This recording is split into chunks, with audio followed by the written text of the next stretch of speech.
ਕਹਾਣੀ ਜ਼ਿੰਮੇਵਾਰੀ ਦਾ ਅਹਿਸਾਸ। ਸੁਧੀਰ ਆਪਣੇ ਮਾਤਾ-ਪਿਤਾ ਦਾ ਇਕਲੌਤਾ ਪੁੱਤਰ ਸੀ। ਉਸ ਦੇ ਪਿਤਾ ਜੀ ਬੈਂਕ ਵਿੱਚ ਮੈਨੇਜਰ ਸਨ। ਉਹ ਸਵੇਰ ਤੋਂ ਲੈ ਕੇ ਸ਼ਾਮ ਤੱਕ ਆਪਣੇ ਕੰਮਾਂ ਵਿੱਚ ਰੁੱਝੇ ਰਹਿੰਦੇ ਸਨ। ਉਸ ਦੇ ਮਾਤਾ ਜੀ ਵੀ ਇੱਕ ਦਫ਼ਤਰ ਵਿੱਚ ਕਲਰਕ ਸਨ। ਉਹ ਵੀ ਸਾਰਾ ਦਿਨ ਆਪਣੇ ਹੀ ਕੰਮ ਵਿੱਚ ਰੁੱਝੇ ਰਹਿੰਦੇ ਸਨ। ਉਹਨਾਂ ਦੇ ਘਰ ਦੀ ਸਾਂਭ ਸੰਭਾਲ ਤੇ ਖਾਣਾ ਬਣਾਉਣ ਲਈ ਇੱਕ ਨੌਕਰ ਰੱਖਿਆ ਹੋਇਆ ਸੀ। ਸੁਧੀਰ ਸ਼ਹਿਰ ਦੇ ਇੱਕ ਸਰਕਾਰੀ ਸਕੂਲ ਵਿੱਚ ਪੜ੍ਹਦਾ ਸੀ। ਘਰ ਵਿੱਚ ਖਾਣ ਪੀਣ ਨੂੰ ਸਭ ਕੁਝ ਬੜਾ ਖੁੱਲ੍ਹਾ ਡੁੱਲਾ ਸੀ, ਜਿਸ ਕਰਕੇ ਉਹ ਸਰੀਰਕ ਤੌਰ 'ਤੇ ਤਕੜਾ ਸੀ ਤੇ ਆਪਣੀ ਉਮਰ ਨਾਲੋਂ ਵੀ ਵੱਡਾ ਲੱਗਦਾ ਸੀ। ਪੜ੍ਹਾਈ ਵਿੱਚ ਨਾ ਬਹੁਤਾ ਹੁਸ਼ਿਆਰ ਸੀ ਤੇ ਨਾ ਹੀ ਬਹੁਤਾ ਕਮਜ਼ੋਰ, ਬਸ ਠੀਕ ਠਾਕ ਹੀ ਸੀ। ਸੁਧੀਰ ਦੇ ਘਰ ਵਿੱਚ ਇੱਕ ਰੰਗੀਨ ਟੈਲੀਵਿਜ਼ਨ ਸੀ। ਸਕੂਲੋਂ ਆਉਂਦਿਆਂ ਹੀ ਉਹ ਟੀਵੀ ਚਲਾ ਲੈਂਦਾ ਤੇ ਮਾਤਾ-ਪਿਤਾ ਦੇ ਘਰ ਪਰਤਣ ਤੱਕ ਟੀਵੀ ਹੀ ਦੇਖਦਾ ਰਹਿੰਦਾ। ਜਦੋਂ ਉਹਨਾਂ ਦੇ ਮਾਤਾ-ਪਿਤਾ ਦੇ ਘਰ ਪਹੁੰਚਣ ਦਾ ਸਮਾਂ ਹੁੰਦਾ ਤਾਂ ਉਹ ਟੀਵੀ ਬੰਦ ਕਰਕੇ ਫਟਾਫਟ ਆਪਣੀਆਂ ਕਿਤਾਬਾਂ ਖੋਲ੍ਹ ਕੇ ਬੈਠ ਜਾਂਦਾ, ਤਾਂ ਕਿ ਉਸ ਦੇ ਮਾਤਾ-ਪਿਤਾ ਇਹ ਸਮਝਣ ਕਿ ਸਕੂਲੋਂ ਵਾਪਸ ਆ ਕੇ ਉਹ ਪੜ੍ਹਾਈ ਵਿੱਚ ਹੀ ਰੁੱਝਿਆ ਰਿਹਾ ਹੈ। ਟੀਵੀ ਉੱਤੇ ਉਸ ਨੂੰ ਲੜਾਈ ਝਗੜੇ ਵਾਲੇ ਦ੍ਰਿਸ਼ ਬੜੇ ਹੀ ਚੰਗੇ ਲੱਗਦੇ ਸਨ। ਅਜਿਹੇ ਦ੍ਰਿਸ਼ ਵੇਖ ਕੇ ਉਹ ਬੜਾ ਖੁਸ਼ ਹੁੰਦਾ ਸੀ। ਇਹਨਾਂ ਦ੍ਰਿਸ਼ਾਂ ਦਾ ਉਸ ਦੇ ਮਨ ਉੱਤੇ ਬੜਾ ਹੀ ਗਹਿਰਾ ਪ੍ਰਭਾਵ ਪੈਂਦਾ ਸੀ। ਇਸੇ ਕਰਕੇ ਹੀ ਉਹ ਸਕੂਲ ਵਿੱਚ ਵੀ ਆਪਣੇ ਨਾਲੋਂ ਛੋਟੇ ਬੱਚਿਆਂ ਨੂੰ ਤੰਗ ਕਰਦਾ ਰਹਿੰਦਾ ਸੀ। ਉਹ ਬੱਚੇ ਚੁੱਪ ਕਰਕੇ ਸਭ ਕੁਝ ਸਹਾਰੀ ਜਾਂਦੇ ਸਨ। ਉਹ ਡਰਦੇ ਸਨ ਕਿ ਜੇ ਉਹਨਾਂ ਨੇ ਉਸ ਦੀ ਸ਼ਿਕਾਇਤ ਲਗਾ ਦਿੱਤੀ ਤਾਂ ਉਹ ਉਹਨਾਂ ਨੂੰ ਹੋਰ ਵੀ ਕੁੱਟੇਗਾ। ਸੁਧੀਰ ਆਪਣੀ ਜਮਾਤ ਦੇ ਕਮਰੇ ਵਿੱਚ ਵੀ ਸ਼ਰਾਰਤਾਂ ਹੀ ਕਰਦਾ ਰਹਿੰਦਾ ਸੀ। ਕਦੇ ਉਹ ਕਮਰੇ ਵਿੱਚ ਕਾਗਜ਼ ਪਾੜ-ਪਾੜ ਕੇ ਖਿੰਡਾ ਦਿੰਦਾ ਤੇ ਕਦੇ ਬੱਚਿਆਂ ਦੇ ਮੇਜ਼ਾਂ ਉੱਤੇ ਭੈੜੀਆਂ-ਭੈੜੀਆਂ ਗੱਲਾਂ ਲਿਖ ਦਿੰਦਾ। ਕਦੇ ਉਹ ਬੈਗ ਵਿੱਚ ਰੋੜੀਆਂ ਇਕੱਠੀਆਂ ਕਰ ਲੈਂਦਾ। ਜਦੋਂ ਅਧਿਆਪਕ ਦੀ ਜਮਾਤ ਵੱਲ ਪਿੱਠ ਹੁੰਦੀ ਤਾਂ ਉਹ ਰੋੜੀਆਂ ਬੱਚਿਆਂ ਦੇ ਮਾਰਦਾ। ਸਾਰੀ ਜਮਾਤ ਉਸ ਤੋਂ ਡਰਦੀ ਸੀ। ਅਧਿਆਪਕ ਵੀ ਇਹਨਾਂ ਗੱਲਾਂ ਨੂੰ ਅਣਗੌਲਿਆਂ ਹੀ ਕਰ ਛੱਡਦੇ ਸਨ। ਕਾਗਜ਼ ਤੇ ਰੋੜੀਆਂ ਦੇਖ ਕੇ ਉਹ ਸਮਝਦੇ ਸਨ ਕਿ ਇਹ ਸਾਫ਼ ਸਫਾਈ ਕਰਨ ਵਾਲੇ ਕਰਮਚਾਰੀ ਦੀ ਅਣਗਹਿਲੀ ਸੀ। ਸਰਦੀਆਂ ਦੇ ਸ਼ੁਰੂ ਵਿੱਚ ਉਸ ਦੇ ਇੱਕ ਅਧਿਆਪਕ ਦੀ ਬਦਲੀ ਹੋ ਗਈ। ਉਸ ਦੀ ਥਾਂ ਤੇ ਰਾਜਪਾਲ ਨਾਂ ਦਾ ਨਵਾਂ ਅਧਿਆਪਕ ਆ ਗਿਆ। ਇਸ ਅਧਿਆਪਕ ਦੀ ਸਰੀਰਕ ਬਣਤਰ, ਗੱਲਬਾਤ ਤੇ ਪੜ੍ਹਾਉਣ ਦਾ ਤਰੀਕਾ ਬੜਾ ਹੀ ਪ੍ਰਭਾਵਸ਼ਾਲੀ ਸੀ। ਰਾਜਪਾਲ ਆਪਣੇ ਵਿਦਿਆਰਥੀਆਂ ਦੇ ਦਿਲਾਂ ਦੀਆਂ ਗੱਲਾਂ ਉਹਨਾਂ ਦੀਆਂ ਅੱਖਾਂ ਵਿੱਚ ਧਿਆਨ ਨਾਲ ਦੇਖ ਕੇ ਹੀ ਬੁੱਝ ਲੈਂਦਾ ਸੀ। ਪਰ ਸੁਧੀਰ ਨੇ ਆਪਣੇ ਨਵੇਂ ਅਧਿਆਪਕ ਦੇ ਆਉਣ 'ਤੇ ਵੀ ਆਪਣੀਆਂ ਸ਼ਰਾਰਤਾਂ ਜਾਰੀ ਰੱਖੀਆਂ। ਉਸ 'ਤੇ ਤਾਂ ਵਾਰਿਸ ਸ਼ਾਹ ਦੀ ਇਹ ਗੱਲ ਪੂਰੀ ਢੁੱਕਦੀ ਸੀ, ਵਾਰਿਸ ਸ਼ਾਹ ਨਾ ਆਤਾਂ ਜਾਂਦੀਆਂ ਨੇ, ਭਾਵੇਂ ਕੱਟੀਏ ਪੋਰੀਆਂ ਪੋਰੀਆਂ ਜੀ।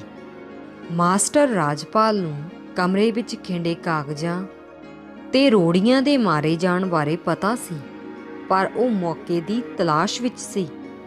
ਇੱਕ ਦਿਨ ਉਸਨੇ ਬੋਰਡ ਉੱਤੇ ਕੁਝ ਲਿਖਣ ਦਾ ਬਹਾਨਾ ਬਣਾ ਕੇ ਇੱਕਦਮ ਪਿੱਛੇ ਨੂੰ ਝਾਕਿਆ। ਉਸਨੇ ਦੇਖਿਆ ਕਿ ਰੋੜੀਆਂ ਮਾਰਨ ਲਈ ਸੁਧੀਰ ਨੇ ਆਪਣਾ ਹੱਥ ਉੱਤੇ ਚੁੱਕਿਆ ਹੋਇਆ ਸੀ।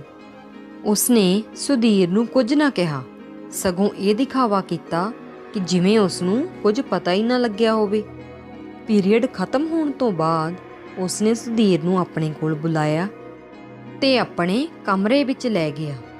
ਮਾਸਟਰ ਰਾਜਪਾਲ ਸੁਧੀਰ ਨੂੰ ਆਪਣੇ ਕੋਲ ਬਿਠਾ ਕੇ ਬੋਲਿਆ, ਸੁਧੀਰ, ਤੂੰ ਸਾਰੀ ਜਮਾਤ ਵਿੱਚੋਂ ਤਕੜਾ ਲੱਗਦਾ ਹੈ। ਤੇਰੇ ਕੱਪੜਿਆਂ ਤੋਂ ਪਤਾ ਲੱਗਦਾ ਹੈ ਕਿ ਤੂੰ ਚੰਗੇ ਪਰਿਵਾਰ ਨਾਲ ਸੰਬੰਧ ਰੱਖਦਾ ਹੈ। ਤੇਰੀ ਸਿਹਤ ਵੀ ਬੜੀ ਵਧੀਆ ਹੈ। ਤੇਰੇ ਵਰਗੇ ਬੱਚੇ ਤਾਂ ਵੱਡੇ ਹੋ ਕੇ ਖਿਡਾਰੀ ਬਣ ਸਕਦੇ ਹਨ, ਪੁਲਿਸ ਦੇ ਵਿੱਚ ਭਰਤੀ ਹੋ ਸਕਦੇ ਹਨ ਜਾਂ ਫੌਜੀ ਬਣ ਸਕਦੇ ਹਨ। ਅੱਜ ਤੋਂ ਮੈਂ ਤੈਨੂੰ ਬੜੀ ਜ਼ਿੰਮੇਵਾਰੀ ਦਾ ਕੰਮ ਸੌਂਪਣਾ ਹੈ। ਜਮਾਤ ਵਿੱਚ ਜੋ ਵੀ ਸ਼ਰਾਰਤਾਂ ਹੁੰਦੀਆਂ ਹਨ ਉਹਨਾਂ 'ਤੇ ਤੂੰ ਨਿਗਾਹ ਰੱਖਣੀ ਹੈ। ਸ਼ਰਾਰਤੀ ਨੂੰ ਤੂੰ ਫੜਨਾ ਹੈ। ਸਭ ਤੋਂ ਪਹਿਲਾਂ ਤੂੰ ਕਮਰੇ ਦੇ ਵਿੱਚ ਥਾਂ-ਥਾਂ 'ਤੇ ਕਾਗਜ਼ ਖਿੰਡਾਉਣ ਵਾਲੇ ਨੂੰ ਫੜਨਾ ਹੈ ਤੇ ਇਹ ਕੰਮ ਤੂੰ ਕੱਲ੍ਹ ਤੋਂ ਹੀ ਸ਼ੁਰੂ ਕਰ ਦੇਣਾ ਹੈ। ਅਗਲੇ ਦਿਨ ਜਦੋਂ ਮਾਸਟਰ ਰਾਜਪਾਲ ਸਕੂਲ ਸ਼ੁਰੂ ਹੋਣ ਤੋਂ ਕੁਝ ਪਹਿਲਾਂ ਆ ਗਏ, ਜਦੋਂ ਉਹ ਕਮਰੇ ਵਿੱਚ ਵੜੇ ਤਾਂ ਸੁਧੀਰ ਦੇ ਹੱਥਾਂ ਵਿੱਚ ਕਾਗਜ਼ ਦੇ ਟੁਕੜੇ ਸਨ। ਅਧਿਆਪਕ ਨੂੰ ਦੇਖ ਕੇ ਉਹ ਬੋਲਿਆ, ਦੇਖੋ ਸਰ, ਮੈਂ ਸਾਰੇ ਕਾਗਜ਼ ਇਕੱਠੇ ਕਰ ਲਏ ਹਨ, ਪਰ ਕਾਗਜ਼ ਸੁੱਟਣ ਵਾਲਾ ਮੇਰੇ ਤੋਂ ਪਹਿਲਾਂ ਹੀ ਆਪਣਾ ਕੰਮ ਕਰ ਗਿਆ। ਅਧਿਆਪਕ ਨੇ ਉਸ ਨੂੰ ਕਿਹਾ, ਕੋਈ ਗੱਲ ਨਹੀਂ, ਤੂੰ ਆਪਣਾ ਕੰਮ ਜਾਰੀ ਰੱਖ, ਉਹ ਇੱਕ ਦਿਨ ਜ਼ਰੂਰ ਫੜਿਆ ਜਾਵੇਗਾ। ਅਧਿਆਪਕ ਨੇ ਜਿਸ ਵਿਸ਼ਵਾਸ ਨਾਲ ਗੱਲ ਆਖੀ ਸੀ, ਉਸ ਦਾ ਸੁਧੀਰ ਉਤੇ ਬੜਾ ਗਹਿਰਾ ਪ੍ਰਭਾਵ ਪਿਆ। ਉਹ ਸੋਚਣ ਲੱਗਿਆ ਕਿ ਉਹ ਚੰਗਾ ਖਿਡਾਰੀ ਬਣ ਸਕਦਾ ਹੈ, ਕੋਈ ਵੱਡਾ ਅਫਸਰ ਬਣ ਸਕਦਾ ਹੈ। ਜਦੋਂ ਵੀ ਉਹ ਵਿਹਲਾ ਹੁੰਦਾ, ਇਹੀ ਸੋਚੀ ਜਾਂਦਾ। ਉਸ ਨੂੰ ਇਹ ਵੀ ਨਹੀਂ ਸੀ ਪਤਾ ਕਿ ਉਸ ਨੂੰ ਰੋੜੀਆਂ ਮਾਰਦੇ ਨੂੰ ਉਸ ਦੇ ਅਧਿਆਪਕ ਨੇ ਦੇਖਿਆ ਵੀ ਸੀ ਜਾਂ ਨਹੀਂ।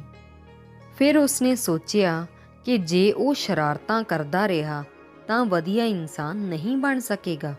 ਉਸ ਦਿਨ ਤੋਂ ਪਿੱਛੋਂ ਉਸਨੇ ਨਾ ਹੀ ਜਮਾਤ ਵਿੱਚ ਕੋਈ ਸ਼ਰਾਰਤ ਕੀਤੀ ਤੇ ਨਾ ਹੀ ਰੋੜੀਆਂ ਮਾਰੀਆਂ। ਸਾਰੀ ਜਮਾਤ ਹੈਰਾਨ ਸੀ ਕਿ ਸੁਧੀਰ ਤੇ ਆਖਿਰ ਕੀ ਜਾਦੂ ਹੋ ਗਿਆ ਹੈ। 1 ਮਹੀਨੇ ਪਿੱਛੋਂ ਉਸਦੇ ਅਧਿਆਪਕ ਰਾਜਪਾਲ ਨੇ ਉਸ ਨੂੰ ਆਪਣੇ ਕਮਰੇ ਵਿੱਚ ਬੁਲਾਇਆ।